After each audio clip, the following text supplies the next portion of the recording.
മുഖ്യമന്ത്രിയുടെ police medal തയ്യാറാക്കിയ കമ്പനിയെ കരിമ്പട്ടികയിൽ ഉൾപ്പെടുത്തണമെന്ന് അന്വേഷണ റിപ്പോർട്ട്.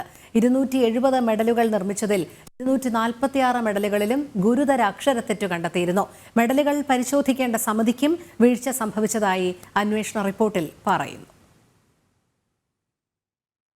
പോലീസ് സേനയിൽ മികച്ച സേവനം കാഴ്ചവെച്ചവർക്ക് മുഖ്യമന്ത്രി നൽകിയ മെഡലിലാണ് ഗുരുതര അക്ഷരത്തെറ്റുണ്ടായത്. മലയാള ഭാഷാ ദിനത്തിൽ വിതരണം ചെയ്ത മെഡലിൽ തന്നെ ഗുരുതര അക്ഷരത്തെറ്റ് കണ്ടെത്തിയത് ആഭ്യന്തര വകുപ്പിനെ ആകെ നാണക്കേടിലാക്കിയിരുന്നു. സംഭവത്തിൽ അന്വേഷണ റിപ്പോർട്ട് സമർപ്പിക്കാൻ DGPയെ ചുമതലപ്പെടുത്തിയിരുന്നു. പോലീസ് ആസ്ഥാനത്തെ DIGയാണ് അന്വേഷണം നടത്തി റിപ്പോർട്ട് സമർപ്പിച്ചത്. തിരുവനന്തപുരത്തെ ഭഗവതി സ്റ്റോഴ്സിനാണ് മെഡൽ നിർമ്മിക്കാനുള്ള കരാർ നൽകിയത്. ടെൻഡർ ഏറ്റെടുത്ത ശേഷം കമ്പനി ഒരു സാമ്പിൾ മെഡൽ തയ്യാറാക്കി നൽകി.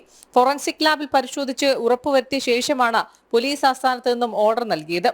തുടർന്ന് 2 തവണകളിലായി മെഡലുകൾ ഭഗവതി സ്റ്റോഴ്സ് ഉടമ പോലീസ് ആസ്ഥാനത്ത് എത്തിച്ചു.